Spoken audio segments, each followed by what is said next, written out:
There are things that just sound great, like chocolate ice cream, right?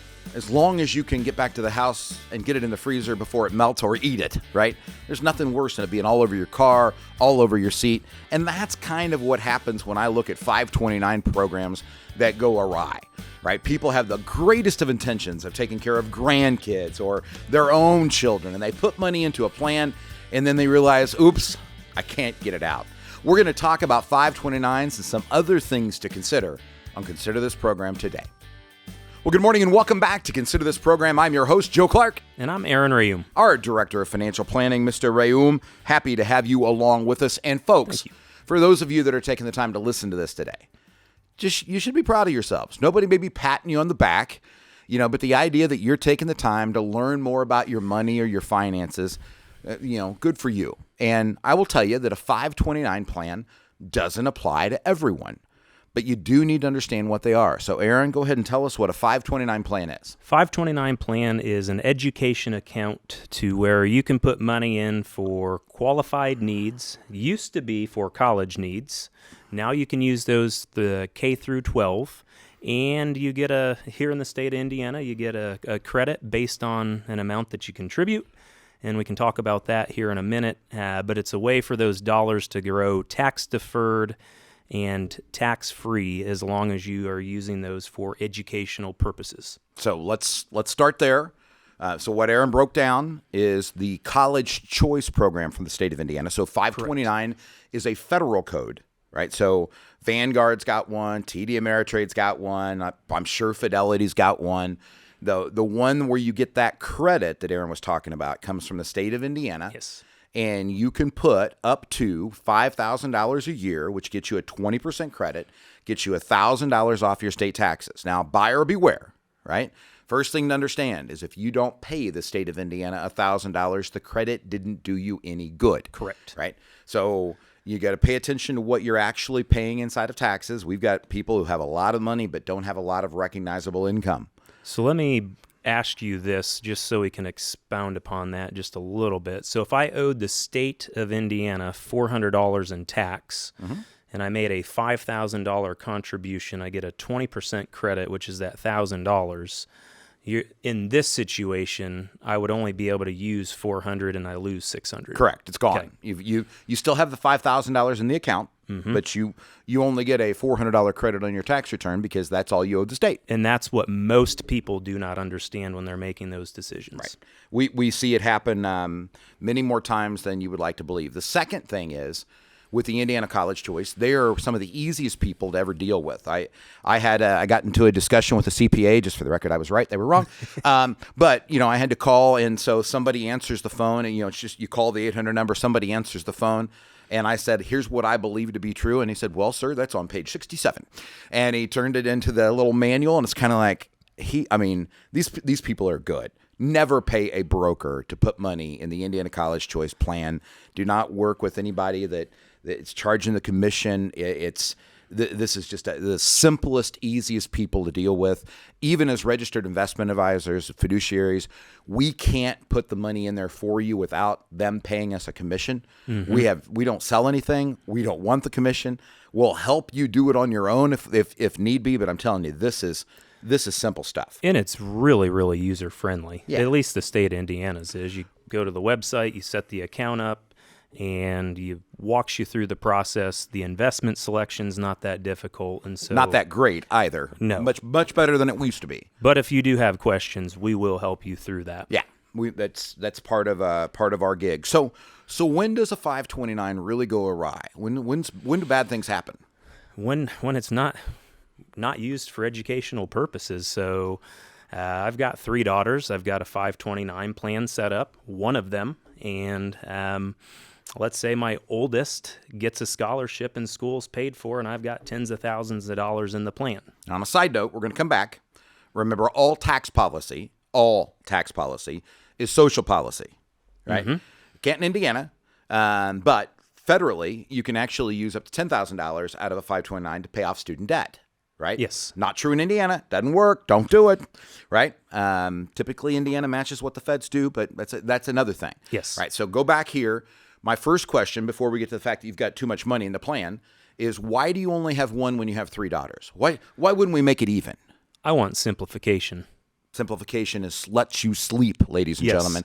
It is a beautiful thing, right? So if your oldest one is not able to go to school, can you change the beneficiary to the next one? That would be the first step in getting that changed, is I would change the beneficiary to my middle daughter, Ellison, and we would go on from there and see where her education takes her. I'm enrolled at Anderson University. I took a few Bible classes.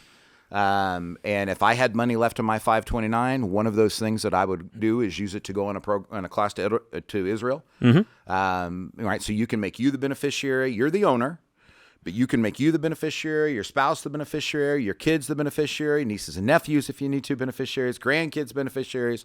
Right. You can change that, but it has to be used for higher education. Now the challenge here, right, is that all tax policy is social policy. Sure. So today, yes, you can use it for K through 12. In the term higher education, I feel is fairly loose. It's not just college. You can use it for trade schools and a whole bunch of different types of programs. You don't have to just use it for college education.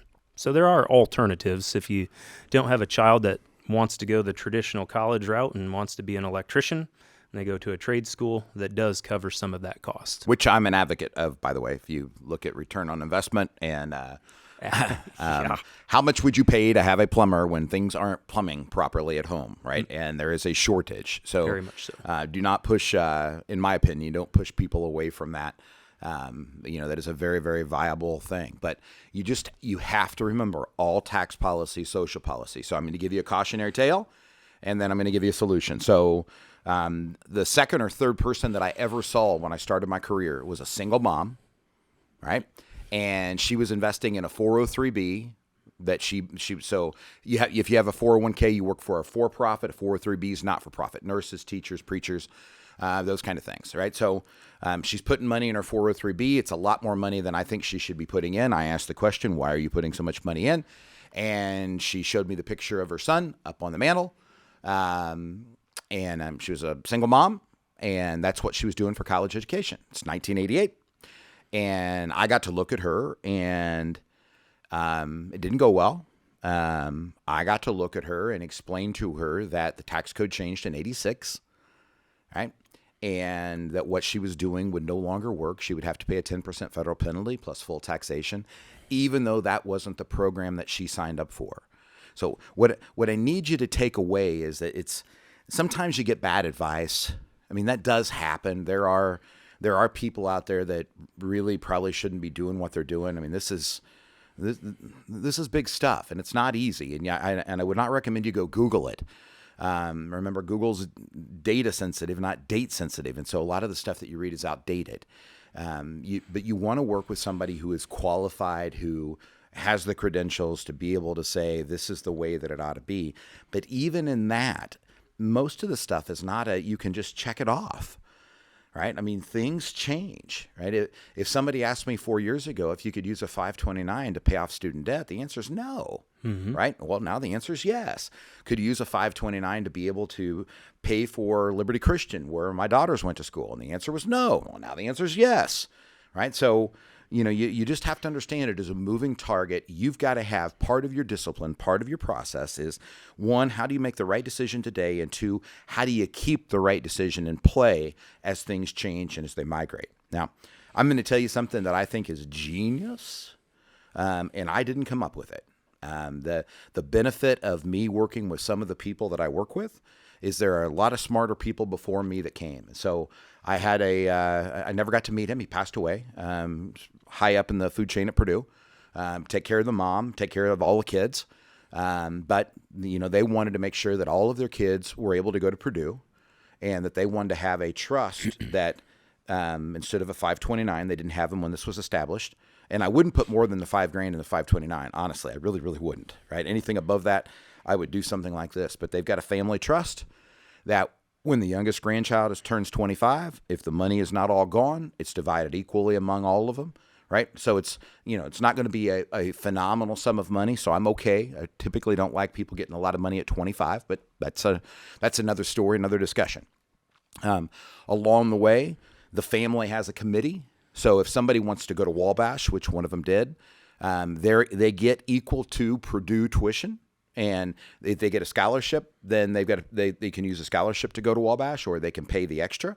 It doesn't matter how it is, but that money is building in that trust. It's forced the kids to really have ongoing conversations and talk about the fact that life's not fair, right? There are some kids smarter than others. There's some that get scholarships that others don't.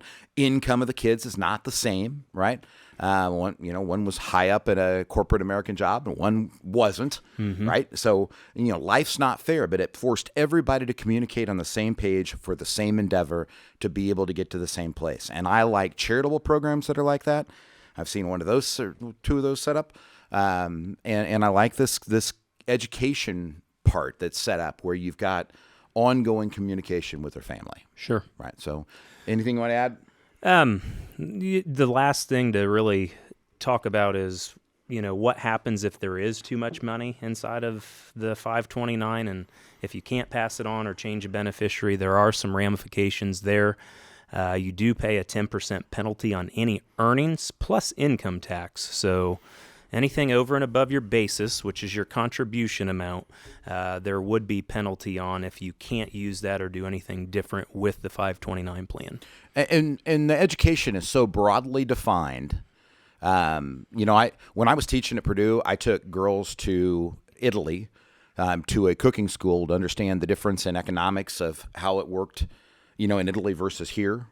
And it literally for the girls that were from Illinois, the week with me going to Italy, including the airfare, was cheaper than the tuition that they would pay to be at Purdue for an entire semester for the 3 credit hours, right? That works with a 529 plan, right? Yeah. So, you get creative with this stuff if there's too much money in it. Don't just waste it. Right. That's not in any way what we're advocating. But be smart, be intentional about your investing, regardless of what it is. Whether you have the best of hearts and best of hope, be intentional about what you're doing. Make sure that you're staying on top of both the investments and the rules and regulations.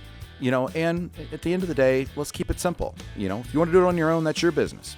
You want to work with a fiduciary, that's ours. Go to yourlifeafterwork.com. Get signed up for a Next Steps meeting.